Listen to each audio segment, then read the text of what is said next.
All right, people, today I've got something real special for you. I'm sitting down with filmmaker Martin Law to talk about his new up-and-coming UK crime drama, Reputation, starring the one and only James Nelson Joyce. My name's Carlo from Carlo Collective. I talk all things movies and shows, but I'm a big champion for British films, which is why I'm here today. So Martin, as you know, I posted the trailer for your new film Reputation on my TikTok channel, and it went crazy, man. Like, so many people want to know more about this film. So why don't you kick things off and tell us what the film's about and what to expect? Yeah, I mean, it came as a surprise, but really nice to see that people are interested in it. Yeah. Reputation's about a drug dealer who starts to question his life choices, really, Yeah. when his violent partner in crime is released from prison. Mm. So it's really stripped back, really low-level crime, Yeah. low-level drug dealing. But Tommy, who comes out of prison, wants to kind of, make it a much bigger operation. And Wes, played by James Nelson Joyce, he is a family man. He's got a fiance, he's got a little baby. Yeah. He's got morals, really, and he starts to question if this life is for him. So it's kind of like that classic story of someone wanted to get out of something. Yeah. But really, yeah, it's a character-driven piece. It's about the relationship between these two guys, predominantly. We tackle a few themes like loyalty, greed, toxic masculinity, bullying, all that kind of stuff. Yeah. Because I think a lot of people, late 20s, 30s, even older, you've got friends and stuff that you've known since, say, school. Yeah. And if you actually looked at them properly, they're probably not a good person, right? But because you've been associated with them for so long, that they're just part of your life. And Yeah. I kind of wanted to explore that, dynamics and things like that. So yeah, it's predominantly about, it's very much Wes's story, and all about how he wants to change, really, and how Tommy's making that difficult for him. I reckon that's going to be really familiar with a lot of young men growing up, because even when you just said that then, I even think back at times when I was at school and, it's easy to get sort of dragged into certain sort of crowds and whatnot. And then you get, like you said, a bit older and you think, actually, no, this is not what I want for my life. But it's difficult sometimes to get out of them sort of situations. So I think this is going to be very familiar with a lot of young men as well. So James Nelson Joyce is absolutely flying at the moment. He's in, 1,000 Blows, City is Ours. He was in recent Black Mirror season as well, wasn't he? So how did you two come about working with each other, and what did he bring to the role that surprised you? Yeah, so I guess I got him at a really good time. I mean, this is the crazy thing. This City is Ours, 1,000 Blows, they've both come out before Reputation. Yeah. 1,000 Blows and Reputation were filmed very similar time. Yeah. He had a window that he was free, and we were able to film within that window. Yeah. I came across him, obviously I'd seen him in time and stuff like that, but Olivia Francis Brown, who plays Zoe in the film, I got to James through her by kind of chance. I'd already cast Olivia, I got her through her agent. She was great, her self-tape was amazing. Yeah. So I knew I was going to cast her, but in her self-tape, so self-tape being where the actor is auditioning, usually there's just them to the camera or whatever, Yeah. There might be a reading partner behind the camera. And it was this Scouse accent that I recognised, right? Yeah. Because in her show reel, he was in a scene with her on that as well. So I kind of thought, oh, maybe they know each other.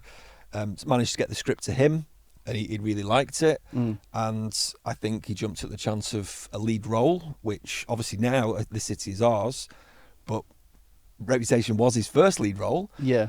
Interesting though, he did mention This City is Ours, but not as This City is Ours. He just mentioned that he'd been cast in a BBC drama that's not 100% going to go ahead, but possibly will. And he kind of said it was like a retelling of Macbeth, which I think I've heard the writer of This City is Ours has said that. Yeah.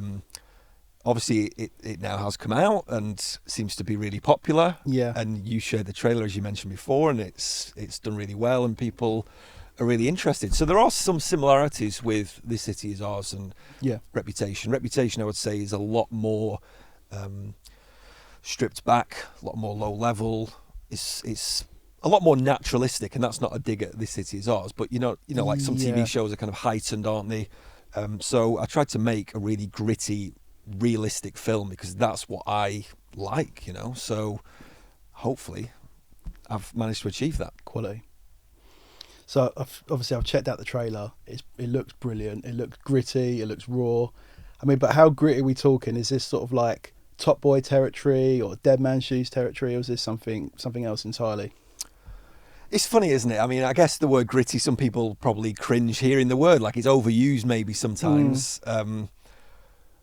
Yeah, gritty means different things to different people. As I mentioned before, This City Is Ours, some people would say is gritty. And it probably is in many ways, in terms of naturalistic dialogue and stuff like that. Yeah. So yeah, I consider it really gritty. I mean, Dead Man's Shoes is definitely one of the big influences. Shane Meadows, Dead Man's Shoes being the number one for me, but even This Is England, even one of his lesser known films, Once Upon a Time in the Midlands, which I think's a really great film. Just like films about people, Yeah. you know, and I guess Ken Loach style as well, you know, like that social realism. So I guess it depends what people expect when they hear the word gritty. You know, you mentioned Top Boy. Is gritty a word related to swearing and violence, or is gritty more the style of it in terms of like maybe handheld camera work? Yeah. Looks a bit grimy almost, you know. I mean, that's the big thing. That somebody asked me recently, you know, like what's your advice to young filmmakers and stuff. And the biggest thing that I actually try and say is to make something that you can achieve.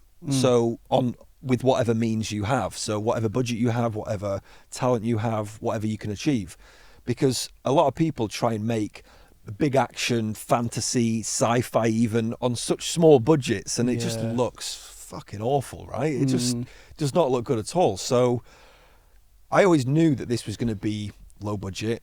Yeah. It needed to be stripped back, so minimal characters, minimal locations. Yeah. And you're not trying to replicate a big Hollywood film.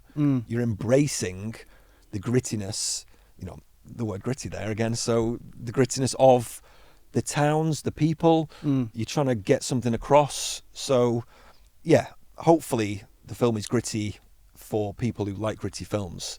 But I guess it depends what they think when they think of the word gritty. Yeah, understood. That was a waffle, I know, but No, I hear what you're saying.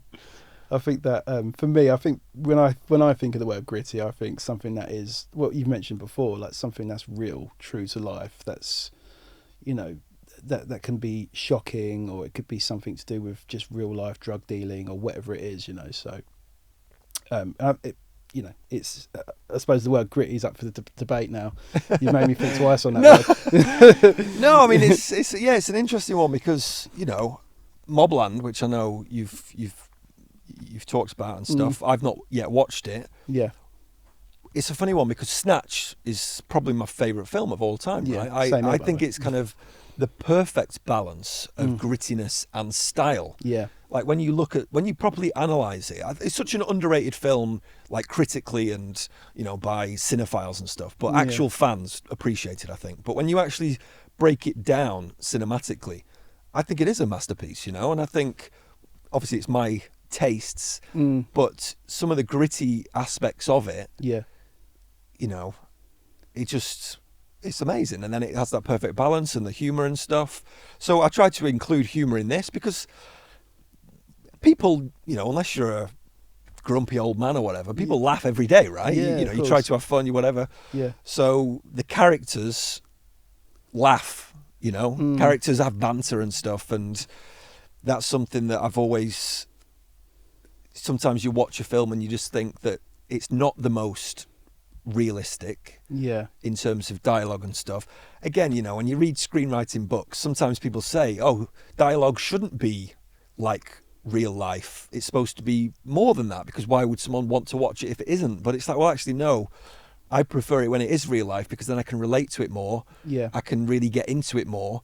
Like you know, I know a lot of people love Marvel and superhero films and all that kind of stuff. I've got no interest, right? Because I watch a clip of it, and I just think, well, I'm not buying into it. It's just not realistic, right? Yeah. I even saw a clip from, I think it might have been one of the Fast and the Furious films, and it was like someone falling out of a building or sliding down a building. It just looked so fake. And I just thought, like, how can an audience like buy into this? Yeah. So yeah, I think deep down the reason I've made this film, Tarantino style, is for myself. Yeah. You know, that's what Tarantino says. He says he makes films that he would want to watch. And I think that everyone thinks they've got taste and all these things, but I think there's enough people that would also like it. And I think, you know, the reception from the trailer proves that a little bit. Hopefully, when they then see the full film, it doesn't disappoint. Yeah, exactly. And that's so true what you said actually about the humour part of things, because it is normal life, isn't it? And if you look at like a Shane Meadows film, like a This Is England, it is some points hilarious, but other parts is dark, you know, and that's exactly, and that's what we've tried to capture in this. So yeah, like This Is England. I actually prefer the series This Is England. Oh, it's brilliant, to isn't the it? film. I think Yeah. 86. Is it 86 or 88 where Lol is in hospital because I think she's tried to kill herself. And Woody thinks she's dead because the bed's been made, and he's like, "Who's made this bed?" You know, and it's just like so funny. Yeah. But in that moment, it's so real as well. You know what I mean? And it's like that's what I want to see in films and TV, and you know. So yeah, Shane Meadows, he's up there as one of the goats. And yeah, and I actually agree with you on Snatch as well. I think that's my favourite film of all time. Oh, is it really? Yeah, because I always look at films and think, what do you go back and watch the most? Yeah. And I think if I look at all the films I've rewatched the most, I think Snatch is probably up there. I quote it like just in everyday life, right? Yeah. And people won't have a clue, Yeah. right? So when I get change, if I bought something for 99p and I give a quid and I get a penny change, Yeah. I go, copper coins? What do you mean copper coins? 'Cause you know the bit in the bookies where he gets the copper coins. So, you know, that's what you want. You want people to remember certain lines of dialogue and certain funny moments, and you know there is some humorous moments in this, possibly not for everyone's tastes, you know, might offend a few people, some of the lines of dialogue, but people do talk like that, right? And Yeah, exactly. that's what I've tried to capture. Quality. So the film was actually finished back in 2024, so there's been a little bit of a gap with the release. Do you think that gap has actually helped the film moving forward?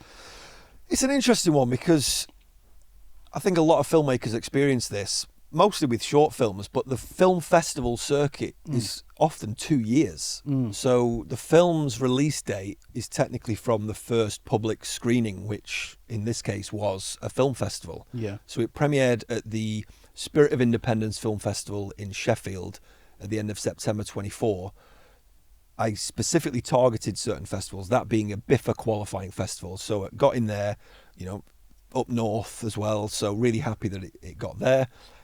It's been into a few other festivals since. It was in a festival in London in May 25.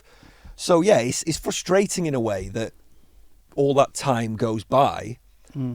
But at the same time, like you said, it can help, I guess, because you can then generate interest, generate a buzz. And that's the thing, you've just got to be constantly putting out stuff about the film, whether that's the trailer or just sharing stills on Instagram or updates and things like that. Obviously, seeing some of the comments on the trailer, like where can we watch it, it then makes me think like, oh, you know, I wish they could watch it now. You know, I wish I could just give them a link and there you go. Yeah. So I've definitely learned a lot from the whole experience of distribution and getting your film out there. So for my next film, I probably would do things a bit differently. So definitely I'm now ready for the film to get out there and for people to see it. Yeah. That's slightly out of my hands at the moment, so I'm still waiting to find out a release date. Yeah. But yeah, filmmaking takes time. You know, we shot it in October 23. Yeah. 9 days with the actors, which is unheard of, really. You know, a lot of films are filmed at least 30 days. Some bigger films 60 days, even more. And then me and the DOP Dan, so the camera guy Dan, we did a half day in January 24, where we went round to a lot of the locations, got some of the exterior establishing shots. We got, what else did we get? Some of the driving scenes and stuff, like external of the car driving. So it's just me driving the car. And then obviously in the film, it's Wes driving the car and stuff. Yeah. So then that was very much needed. And then it was fully finished to the finished version by June 24. So editing takes a long time. Yeah. But yeah, it's one of those where making the film, actually shooting it, was probably not that enjoyable. Yeah. But it's then seeing it come together, you know, getting the final edit together, getting it color graded, because again, you're working with raw files where it looks really washed out, and you're not really able to appreciate the visuals. Once it's color graded, it looks amazing, and then once you get the music on there as well, like I love the score that Jake Bradford Sharp did for this film. I gave him a few references, Gamora being one of them for the score, and he just got it straight away. Hardly any direction was needed for him. And I jokingly kind of say that adding a score to a film, it's like when someone renovates the house, and you finally get the carpet down. You know what I mean? That just like finally makes it all, ties it all together, brings it around. But yeah, I'm ready for people to watch the film, and hopefully people can watch it soon. Yeah, definitely. I can't wait to see it as well. Cool. So the film's set in a fictional city, but do you take any inspiration from your own hometown in Preston? Any stories from growing up, or friends you've known, or anything like that, or is it something that you completely made up? Yeah, no, I mean, the film, so I co-wrote the film with Dean Gregson and Jordan Derbyshire, who I met at uni. So I've known them two since 2007. Dean is 10 years older than me, and he grew up in the Ribble Valley area, so Great Harwood. Yeah. There are areas around there, Rishton, Clayton-le-Moors, Accrington. We've created a fictional town that we've shot it in all of those towns. Yeah. We didn't want to like shit all over a town, right? So we've kind of just made it a fictional town, but it's very much based on a lot of his experiences growing up in those towns. Because the Ribble Valley, beautiful scenery. It's a bit like Shane Meadows' films. You see all this beautiful landscape, and then the houses, terrace houses, and some of these towns are a bit rough. Yeah. I mean, everywhere, Scott is nice parts and not so nice parts. Yeah. Preston being another one. We did do a bit of filming in Preston, the cafe scenes, and there's a bit outside the cafe that was filmed in like a rough estate, really. And it just adds the authenticity to it, you know? So definitely, I think every writer is influenced by their own experiences and stuff, and they're putting stuff in there. So certain bits of dialogue are from conversations I've had with people, that I've just kind of logged, and it's like, you remember it, don't you? But yeah, the main story of low-level crime and stuff is loosely based on some of the stuff that Dean had seen going on. So yeah, I guess in that sense it's more his background that's been influenced it, but I think we all brought in, Jordan as well brought in stuff. Jordan's from Bolton, so again, you've got some parts of Bolton that's going to be a bit rough. But yeah, I think one of the reasons why it took so long to write, because when you hear 3 people wrote the script, you think, well, why is it taking so long to develop the scripts and stuff? Because we started talking about it at uni, right? So since like 2007, 2008, we've talked about it. In the 2010s, we talked about it a lot more, and then got to a point, 2023, where it was like, right, this needs to be made now. Yeah. So let's go out and do it. So that's when you start to really go back through the scripts, and you have to take things out, or you have to rejig things, so combine characters, combine locations to try and make it more filmable, and then go out and do it, and get the film made. Do you think it was easier writing it with 3 of you together? I think for me, because I prefer collaboration. Like I hate sitting down at a laptop trying to just type things out. I prefer to have discussions, create like post-it notes and stuff. Yeah. And then Dean actually wrote his own version, so he wrote like a full script based on conversations we'd had about how it should go. Yeah. But in truth, it was very different to what it ended up being. So what I think is one of my strengths is script editing. So being able to go through it and work out from that what's good, what could be tidied up, what needs to come in and stuff like that. Yeah. So then I've added scenes, Jordan's added scenes, we've rejigged it all. So it was definitely a collaboration. In terms of how easy was it, it's one of those where it's like you can't please everyone. No. It's like you might write a scene, give it to me, and I'll be like, oh, I'm not quite sure it works this. And it's like, that's disheartening for you, isn't it? So that's the hardest part of collaboration, that sometimes you're not always seeing eye to eye and stuff. Yeah. But yeah, I think some writers out there are a bit arrogant to think that they can just do it all themselves, or that their ideas are the best and that no one else can help it. Yeah. I'm not like that. I think, personally, I actually think that there's a lot of unearthed talent that exists, right? It amazes me that the BBC, BFI, all these different big organisations will pay people to develop ideas, because there are so many spec scripts that have already been written. So a writer will have scripts on their laptop or physical in the thing, and they're just not being read. Yeah. So I'm a believer in talent, and that there's probably loads, like I'm talking thousands in the world. I mean, I'm sure there's a lot of shit as well. Yeah. And that's the hard thing, isn't it? How do you find the gold in all of the mess and stuff? But I personally believe that there's thousands of scripts that have been written already. Yeah. That just haven't been given the time of day, you know. And now, you know, through Factory Noir, I'm trying to obviously develop a production company and make more films. My next film, for example, I've optioned a script from a writer in America that I found on a website called Script Revolution. Good. So if the film gets made, at that point, the writer would get a percentage of the budget and stuff, so they get paid. But they're open to collaboration as well. So I've gone through their idea and seen how I can rejig it into my own style, or how I can make it more filmable. Yeah. So yeah, there are places now where people can put their ideas out there. Obviously, there's probably people that are going to steal ideas, or, you know, sharks who are just going to take things and stuff. But yeah, I think collaboration is the way to go, 100%. Yeah, I agree as well. And if you think of a scene, like you were saying, you could think of a great scene, and then someone could just add something to it, and it could just be something really small that just makes it even better. Exactly, and to be honest, even filmmaking is like that as well, you know, collaboration. So like a filmmaker, a director, they get most of the credit, right? But this was definitely a team effort. The visuals, Dan, the DOP, like I mentioned, director of photography, it's in his name, director of photography. So they're not just a camera operator who turns it on, you know, and I tell him what to do.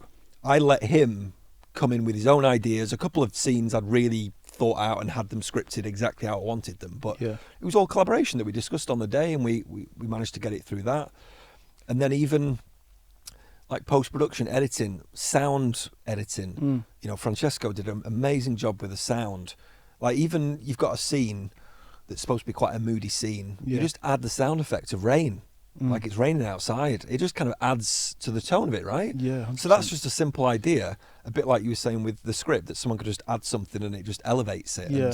And that's what all of these people have done. The music elevates it, the sound design elevates it, the cinematography elevates it from what was on the paper, you know. So I'm happy with it. I rewatched it recently at a screening, and yeah, I'm proud of the film, of what we've all achieved, and yeah, hope people like it and are interested in seeing what's next. You know, it just reminded me then when you talk about the rain scene. Have you ever seen the film Unforgiven with Clint Eastwood? Yeah. You see when he comes back to the saloon, and he goes and he wants revenge after they kill his friend, and all you can hear is the rain hitting the window and dropping down, and it does make such a difference, doesn't it? Definitely, yeah. I mean, Kurosawa, the Japanese filmmaker from like the 50s, 60s, etc. He I think there's a YouTube video essay on his use of weather in his films and stuff, and that needs to be studied, you know, like. So there are little tricks like that you can do. Quality. Right, so as you obviously know a lot more than me, indie films in the UK isn't easy. So what was the hardest moment during the project, and what kept you going? Ooh. So obviously I actually produced the film as well as directed it. So producing and directing are two very different jobs. Yeah. I probably would say I'm better at producing than directing it. But arguably, because I did both, that's what made it harder. So like the shoot itself, trying to direct it, but still having to have that producer mindset on.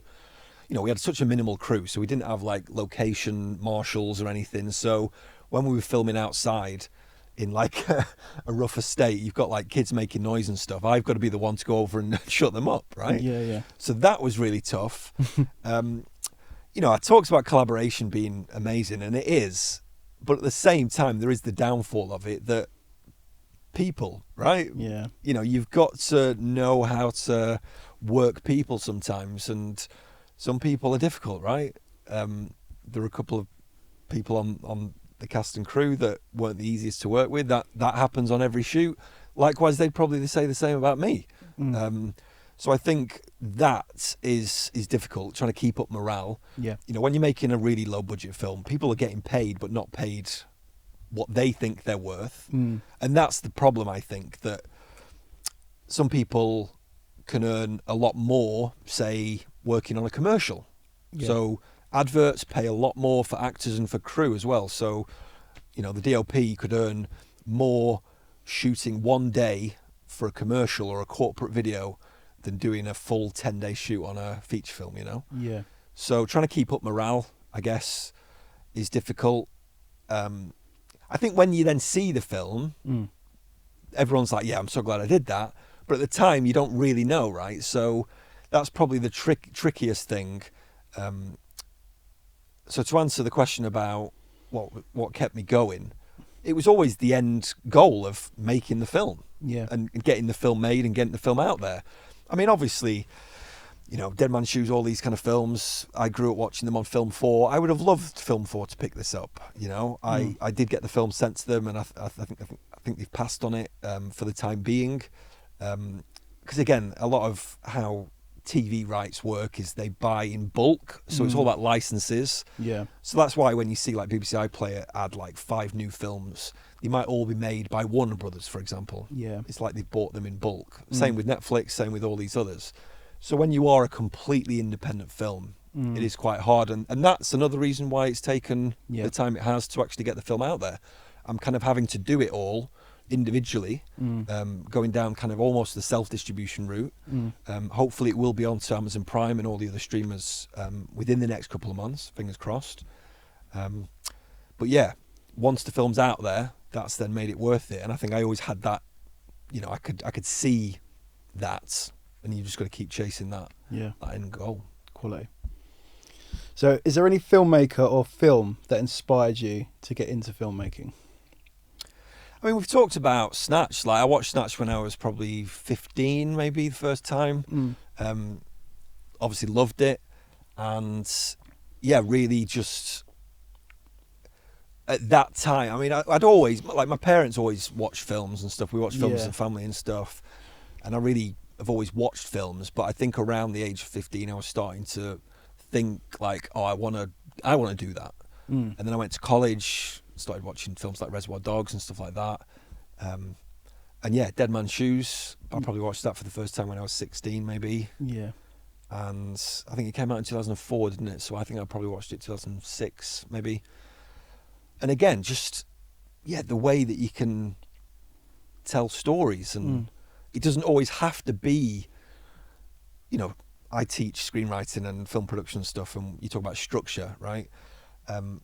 The 3-act structure, or like beginning, middle and end, or like you've got these different plot points, beats and all these different things, and, you know, like you don't go from A to Z like that, you know? Yeah. It's like, you know, so you've got to give the audience a range of emotions and all that stuff, but you don't need to dumb down everything and tell them absolutely everything. I mean, you know, Bond films, people love them. I actually really loved Casino Royale when it came out. Yeah, it's a great film. Great film. I've not actually watched another Bond since, because I kind of think, well, why? You know, you kind of know what's going to happen, right? You know he's going to save the day at the end or whatever. Yeah. So, yeah, Reputation, I think there's a few surprises in there. You know, characters don't always have to be likable. Like, I love Reservoir Dogs. I love the banter, the way that they talk with each other. I'm a big fan of Entourage. I'm fully aware that things like that offend certain people, or, you know, certain people like Entourage. I listened to the podcast about Entourage and how it was made and stuff. Do you know Entourage? I literally was watching it this morning. Oh, really? Yeah, it was on Sky Comedy. I rewatch Entourage every year. I just love it. First of all, I learned so much about the film industry from it. Yeah. But yeah, just the way characters talk, you know. Yeah. We've got like a walk and talk in Reputation as well, which was kind of inspired from Entourage. Yeah. But naturally, some people say, oh, you know, it's lad humour, or it's, you know, the way these guys are talking and stuff. And it's like, but guys do talk like that, you know? Yeah. Interestingly, I did meet a woman last year at the National Film and Television School who loved Entourage, you know? So it's not like, you know, it's just purely for men. Yeah. Same with Reputation, you know? It's about men Yeah. Like predominantly, we have got some female characters in there, but it's predominantly about Wes and Tommy, and some of the dialogue is, Yeah. not PC, Mm. but people do talk like that, and I think we're getting into that grey area, that kind of dodgy zone where now people are trying not to include anything that will Offend someone. offend or cause anything, and there's a lot of box ticking and a lot of it's weird. So yeah, I kind of go back to some of my favourite films, 90s films. 90s is my favourite era, I would say, and then probably noughties British, so like Dead Man's Shoes era. Yeah. Shooters as well is another great film. Mm. But yeah, in terms of knowing that I wanted to do it, it was around the time of me watching films like Snatch, Reservoir Dogs, and I just loved it, Yeah. So true what you were saying about, you don't have to be likable for it to be, something that's real, that's real basically. So if we look at we were talking about the Gomorrah earlier, there's no one likable really in that show because they're all horrible gangsters, but it humanizes it to an extent. It's not like The Sopranos where it makes them all like a bit, quirky and funny and stuff like that. Actually, this is real life. People are like that. Yeah. This is how some people are. You might not like them. You might like this person. And by the way, Johnny Drama's a legend, isn't he? Yeah. Just thought I'd throw that one in there. Yeah, no, I've got a reference to him in Reputation. Have you? Yeah, there's a scene near the start where Yeah. Wes is talking to his fiancée Zoe, and he says like, "Right now, this is my town," and it's like from Entourage where Johnny Drama's in that new Five Towns show, and there's a line like that. So she goes, "Oh, sorry, Johnny Drama." So it's like, yeah. A lot of people who don't watch Entourage won't get the reference, but that's what I'm saying. It's for me, Yeah. It's for me. It's what we were just saying there. Actually, a point I wanted to actually make ties into what I was saying about some people, are difficult or whatever.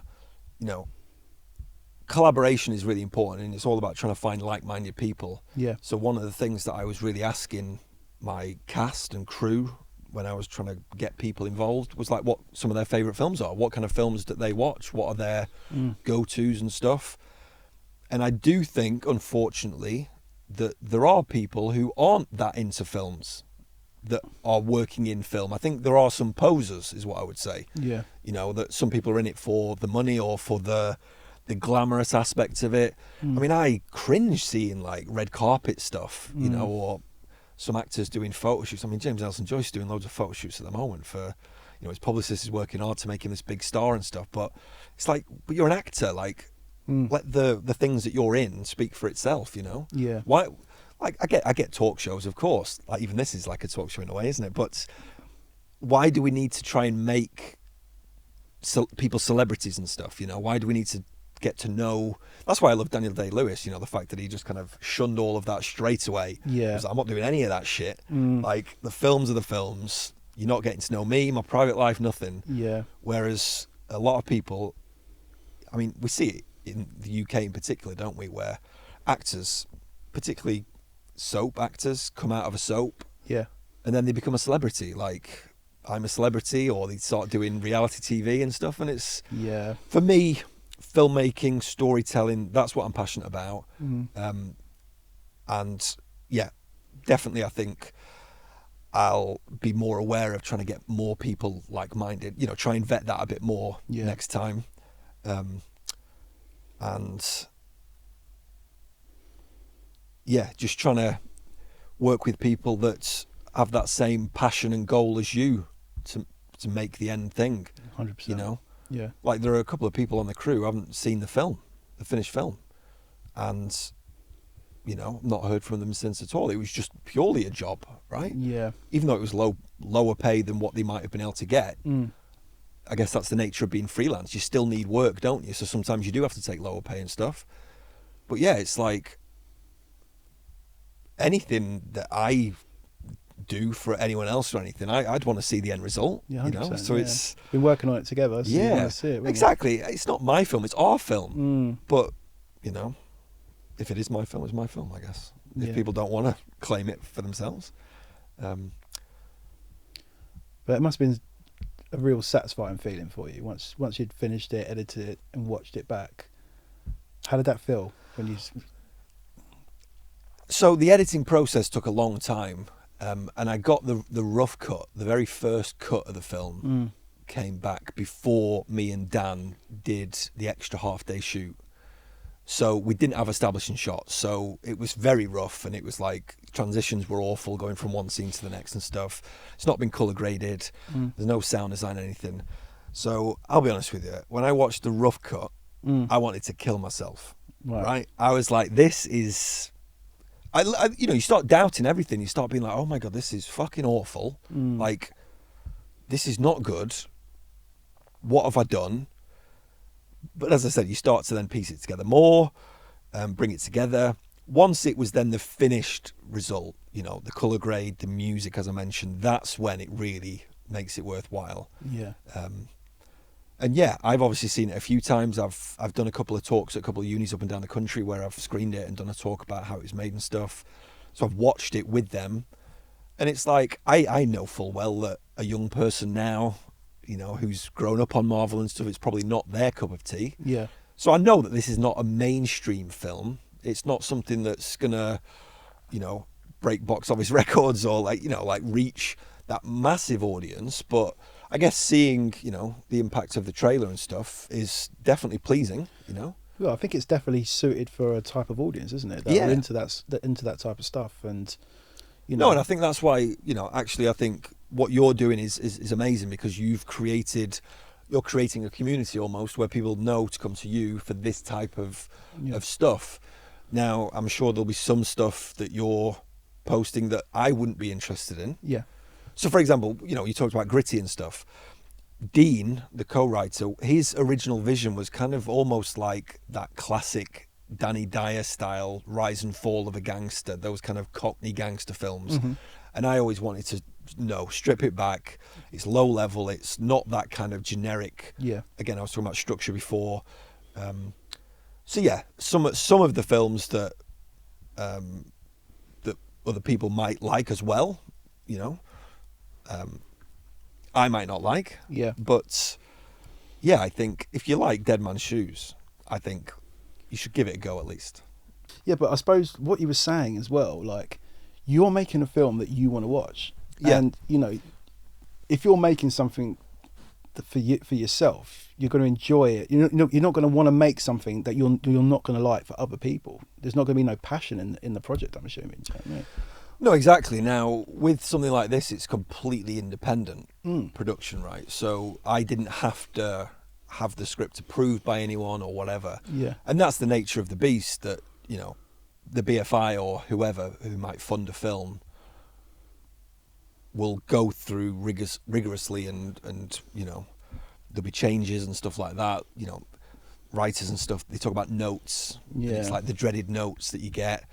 The only notes I needed were from Jordan and Dean, really, because all three of us have them similar tastes. Still differences, which is, again, is a good thing to be able to tailor it, right? So, yeah, this is a film for us, which then, as you said, you put out there, and if you've got the tone right for the references that you've made, so those references being Dead Man's Shoes, Shifty is another one that I really liked. Yeah, it's a good film. And then even some a short film about killing, the Polish film from the 80s. Just that is, again, it's just such a dark, unflinched film.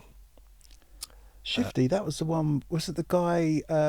Riz Ahmed. That's it. And he was a drug dealer. And his brother didn't want him to do it. Yeah. He had a friend. Yeah. Yeah, Daniel Mays and Riz Ahmed. So it's a really simple.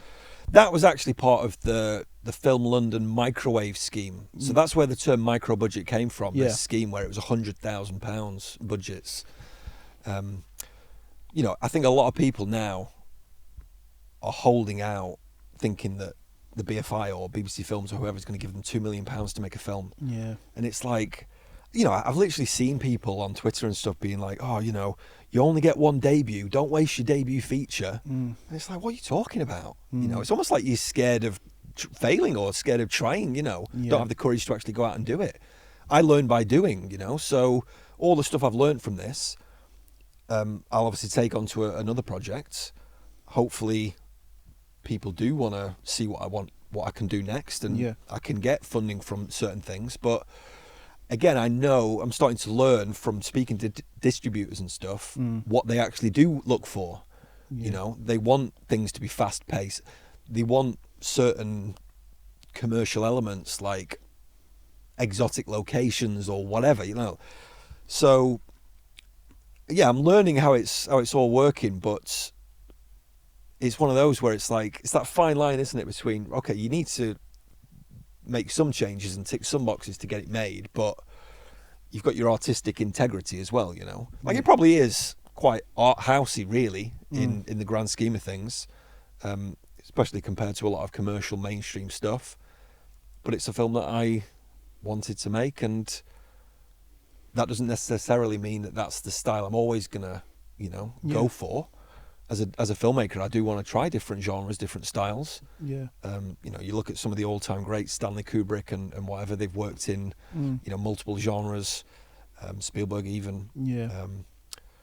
But yeah, it's just finding that balance of, I get it, you know, it's not easy to get films made for various reasons.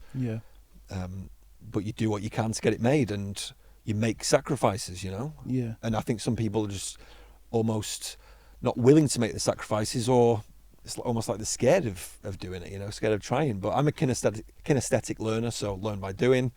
And yeah, you make the film, you learn from it. And that's such a good attitude to have, really, isn't it? Because, you know, you're only going to learn from certain mistakes. You're only going to learn by putting yourself out there in the first place, aren't you? And I suppose it's like, what, you know, think, going a bit deep into it, maybe people do think about that rejection, and that's what worries them about putting something out in the first place, you know. Yeah, possibly one of the reasons, even with myself, why it took so long, you know. I used to discuss it with multiple people all the time, and it was almost like I was a bit like the Tottenham manager, you know, like forecasting the fact that he was going to win this trophy or whatever. It's like, you know that the film is eventually going to get made, but it was like, well, why does it keep getting pushed away? It was almost like, for me, I was doing that because once I've made it, what next, you know? So almost like being scared to make it. But it got to a point where it's like, nope, it just has to be made. So 2023, I made a short film in the January just to kind of get me back into filmmaking, you know, dealing with certain things, and then started casting and stuff for this in I think it might have been July 23.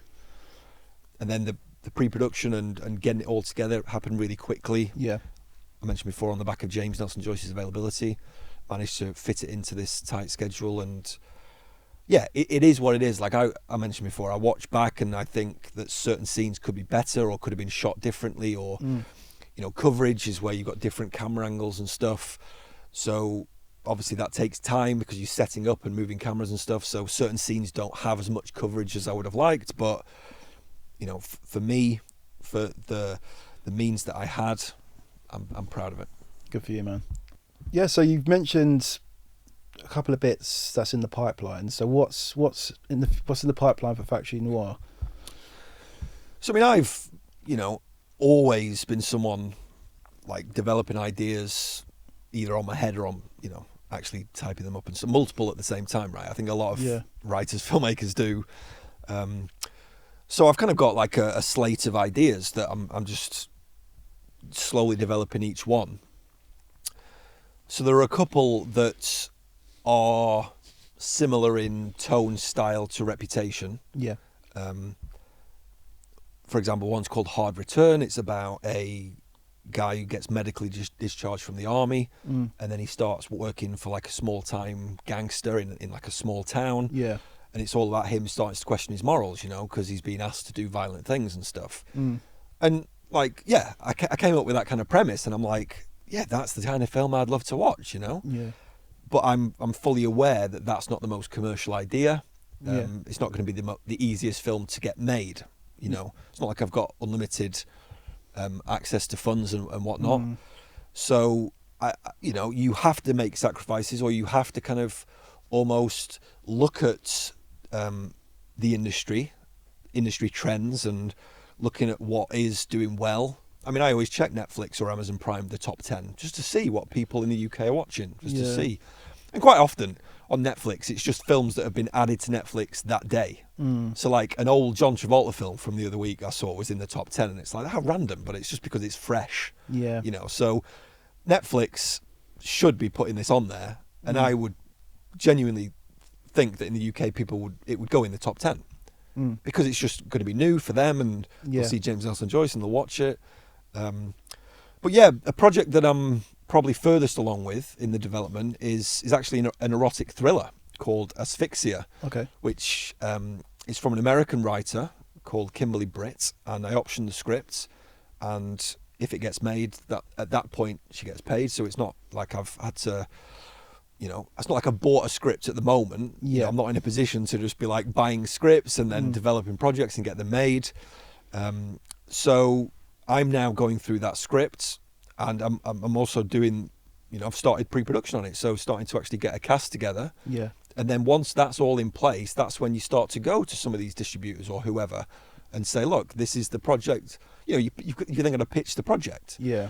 So, you know, something like this, I think, is a bit more commercial.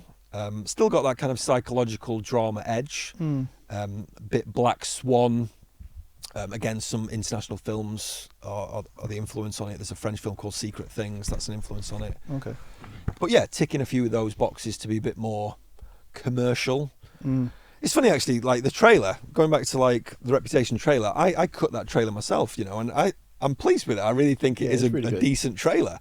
But I think that's a great exercise to actually think about what a trailer would be as you're writing it. You know what I mean? Because a trailer is the selling document, you know, it's the pitch thing. Yeah. So, you know, again, I don't want to contradict anything I've said, but it's like finding the balance, isn't it, between what is your motivation for making films, right? Yeah. You know, is it the money? Is it to try and, you know, like a lot of low budget horror films do well financially, like that Winnie the Pooh, Blood and Honey, made like $8 million or something crazy off like a 25 grand budget or something really low. And it's like, you know, would I try my hand at horror just to try and, you know, generate some funds and stuff? But yeah, it's all about, you've got to just make sacrifices and stuff. Alfonso Cuarón, the Mexican filmmaker he won the Oscar for Gravity, Best Director, and then I think he won it again for Roma. Did you ever watch Roma? It's like a Mexican film. No, I've not seen it. I've seen Gravity. So Roma was made by Netflix, surprisingly, but it's like proper arty film. It's black and white and everything. Yeah.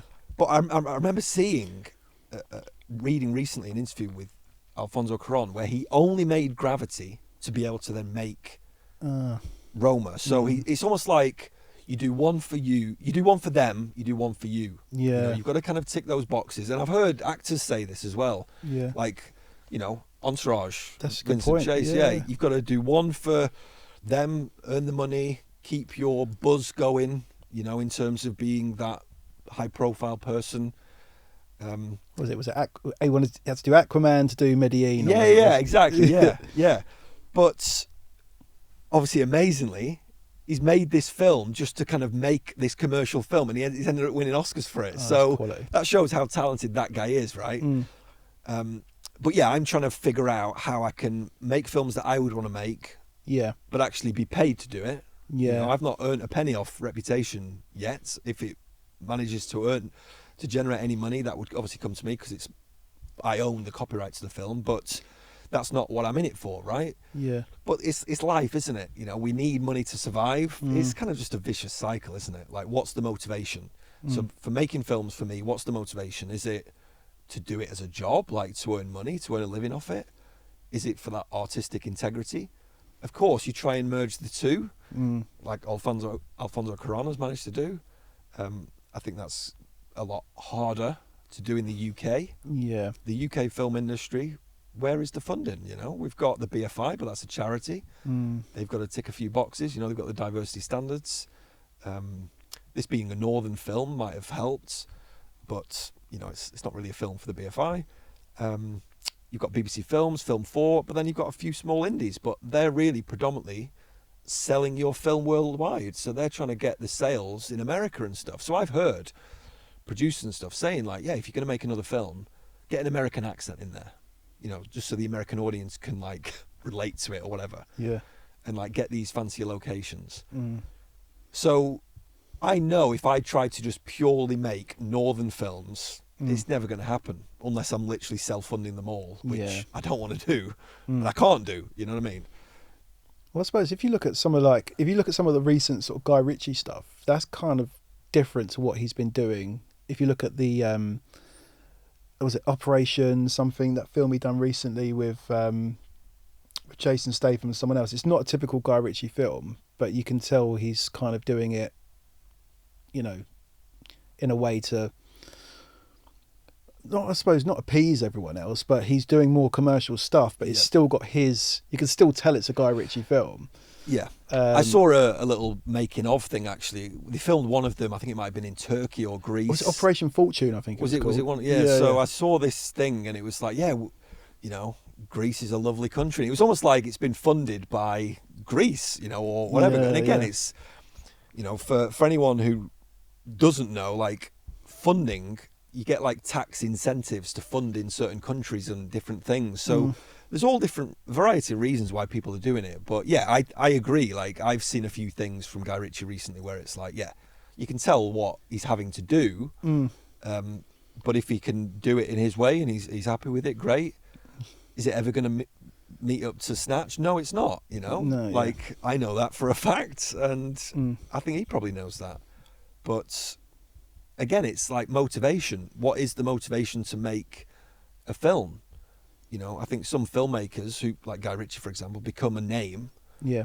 And they then have a lot more power. They're probably getting multi-picture deals where like Amazon Prime are paying him X amount to make 3 films or whatever. Yeah. And if you can then live in a mansion and stuff, that's amazing, isn't it? That's obviously never going to happen for me, and I've accepted that. I think that's the difference. I think some people still kind of have unrealistic expectations, and it's all about managing those. So again, just tying this full circle, it's about managing what you can achieve, utilising your strengths and what you've got access to, and just doing the best you can. But also, again, going a bit deep on this, but if you're going to be doing stuff that you're not going to be happy making, even though it's making you more money, is that going to make you happy in the long run? Obviously we all need a bit of money, don't get me wrong. No, exactly. That's the unfortunate thing, isn't it? I think a lot of people we live in a capitalist world, right, where everyone is, not everyone, but we're motivated by money. Consciously or subconsciously, like we just are, because you need money for a watch, for shoes, for whatever, and people get used to certain luxuries. I'm mid-30s now. I've kind of accepted who I am, I guess, as a person. I've lived in the same terraced house now for 12 years. A lot of people want something fancier with a big garden and all that. If that's my house for the rest of my life, that's my house, Yeah. It's all about what is, again, we're getting deep, aren't we? But it's like, it's what is life, the motivation in life for people, and, what is it that people want. Like for me, there's more to life than money. You can always make more money, but you can't make more time. So I think a lot of people are in jobs that they fucking hate and they shouldn't be.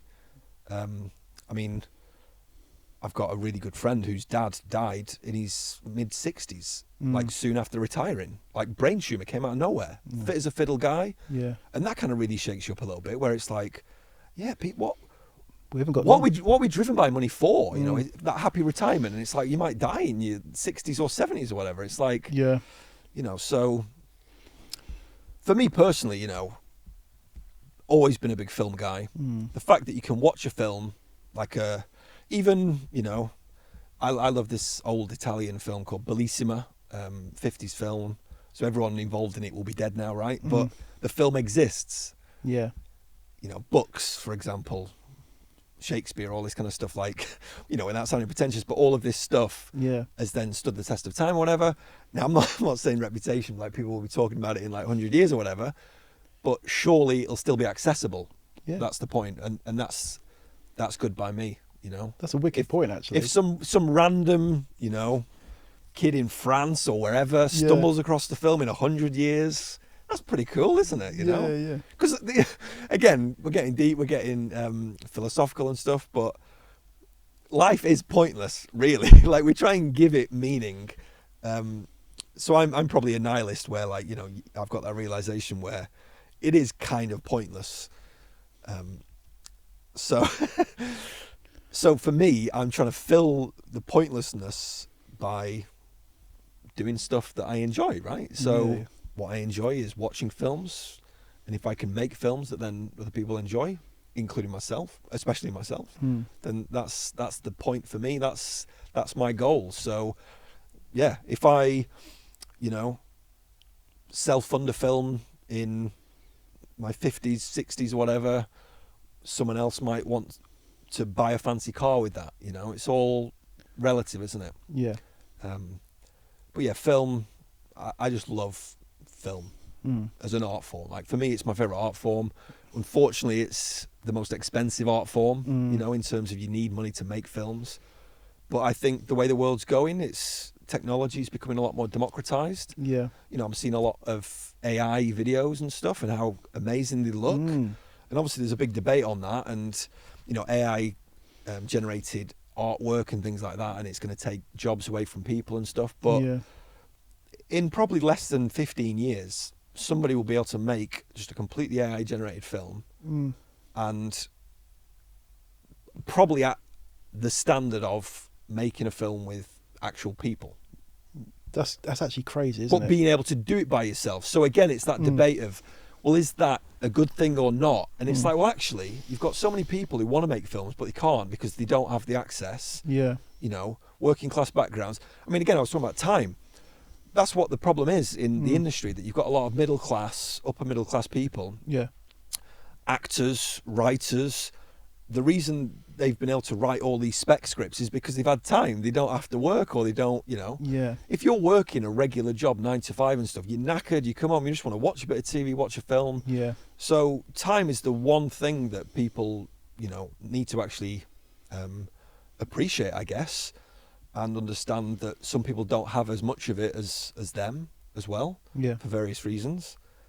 But yeah, I think you're right. yeah, I think if AI can help get things made that otherwise wouldn't be made, I think that's a good thing. I know that that's going to be controversial for some people, but I think we need to see a positive in that. Yeah, no, and that's a really good point, because I was just thinking then, actually, there could be so many people that have got so many good ideas that just don't have the time, like you said, or the money to be able to go out and do it, be able to go and cast people, go and film stuff. So in that way, I can see it being a positive thing, as well as people will have, I said before, people will have written scripts that they will have on their laptop, a full feature film scripts, 90, 100 pages. They might have sent it out to a couple of people when they first wrote it, didn't get anywhere, and they've just kind of like left it. And it's like, well, actually, you know, you might be able to get that made in the future for very, very little money. I mean, I think I looked at a tweet, and it was like, one of these things is costing $250 a month for this, for the AI account and stuff. So it is costing still a lot of money, but yeah, I think if people can actually get things made, you know, a script is not meant to be read by an audience. It's supposed to be turned into a film, TV show, or even audio, you know, radio play or whatever.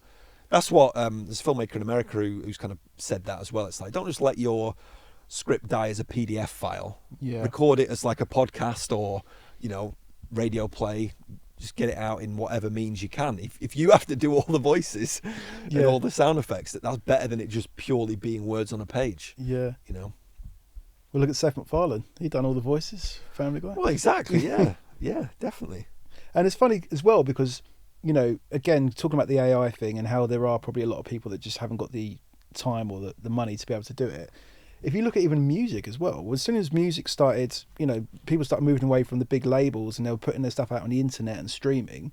You had bands like, you know, the Arctic Monkeys and Lily Allen and people like that would never have been discovered before. You know, so it's kind of, I know obviously completely different subject, music to films. No, but you're right. You know, that was MySpace back in the day, Mm. SoundCloud, all these things have opened opportunities. Yeah, Obviously, we've got YouTube, where, you know, anyone can make a film, put it on YouTube. true. But are films really getting found on YouTube? I'm not so sure. So yeah, I think it's, you know, like you said, it is very different to music, but I think moving forward with technology changing and stuff, I can only see things being positive, really. Yeah. And I think all the kind of uproar Mm. is from people who are worried that they're going to lose money. You know what I mean? Yeah. Whereas when you look at it on the other side, well, there will be people that will be making money. You know, so again, it's all about money and how money is motivational for everyone. Mm. But yeah, I can see the positives in some of this stuff, definitely. Wicked. Regarding the release date and stuff like that, the big question. So where can people watch Reputation and when?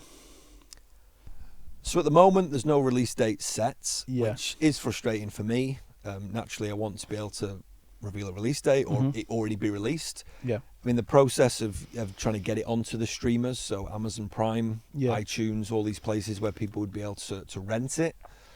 And then obviously after a few months, Mm. you then go onto the streamers on their platforms where it's included within, you know, their subscription service. So again, it's interesting. We were talking about money, and it's like, what is the motivation for me? Is it that I want to generate some of the budget back and earn money off the film, or do I just want people to see it? You know, Yeah. because you've got different types of VOD, video on demand. You've got TVOD, which is transactional, where you'd pay X amount to rent it. Mm. You've then got AVOD, which is where they place adverts in it. Yeah. But then that's annoying for people. People don't want to watch adverts in it. And then there's just it's called SVOD, where you'd just be able to watch it, and it's just part of the subscription and stuff. So I think Amazon Prime are looking at the film at the moment to put onto their platform, Yeah. and it's just all about figuring out which type of VOD it's going to be. I'm quite old school, actually. I've been buying a few old DVDs recently, you know, eBay or different places. I'd love a DVD release. I mean, I think every filmmaker says that, you know, like the physical media. If people wanted a DVD, I've already spoke to a company that makes them and stuff. Yeah. First of all, you need to get the certificate, though, from the BBFC, which is who rates the film. So Yeah. it would be an 18 rating, but that costs like 900 odd quid. Mm. So that's a lot of money, right? You've then got to get the DVDs manufactured, and you have to buy them in bulk, so probably at least 1,000. So it's going to probably cost at least £2,000-3,000 to be able to produce DVDs that I'd then have to be able to sell. Yeah. So it's all about, like, do I try and get some pre-orders? But I think, as much as I love DVDs, I don't think a lot of other people still use them. I don't think I'd be able to sell 1,000 DVDs, you know, unfortunately.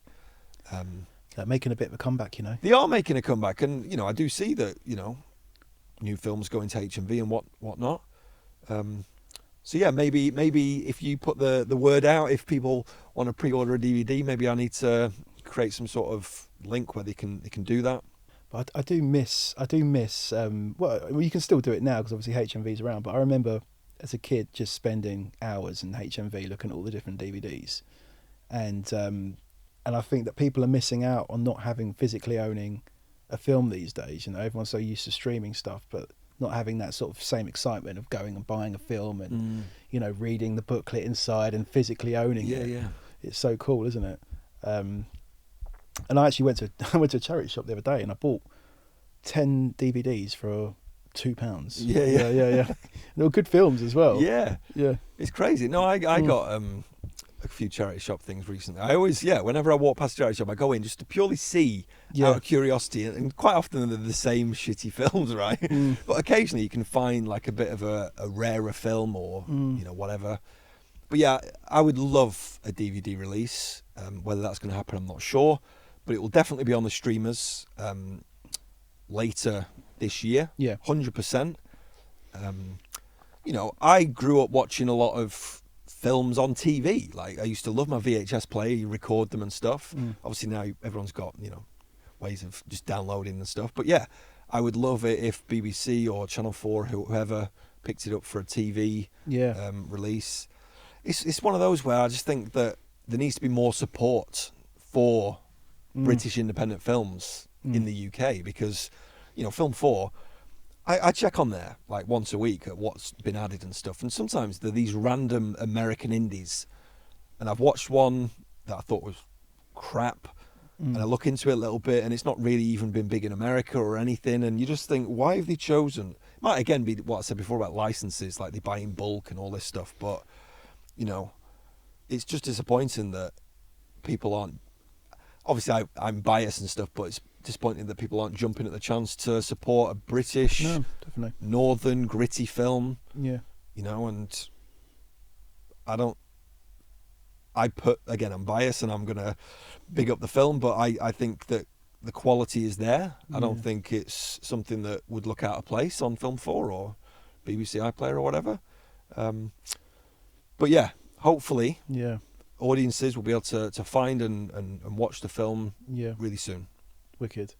Yeah, there needs to be more support for UK independent films, really, 100%, isn't it? 100%. That's, you know, and again, that's part of the frustration that I think a lot of people have. But then some people just have that attitude of like just moaning about it rather than just going out and finding other ways to get things done. Yeah. Making the film, I thought, was the hardest part, but actually I'm finding now that getting it out into the world, the distribution side of it is hard. This is probably the most unenjoyable, you know, like sending emails and all that kind of stuff. I'm not really, loving it. It's been a slog. Yeah. But yeah, once we have that date, once it's out, and once audiences start writing reviews on Letterboxd or IMDb, you know, hopefully they like it. Of course, there's going to be some negative ones on there, but that's when it starts to make it worth it, you know? Yeah, 100%. You know, I just wish you all the success. And anyone who's watching this, make sure that you go and check out the film when it drops as well. And if you're a fan of gritty films, don't forget to like, follow, keep it locked, Carlo Collective.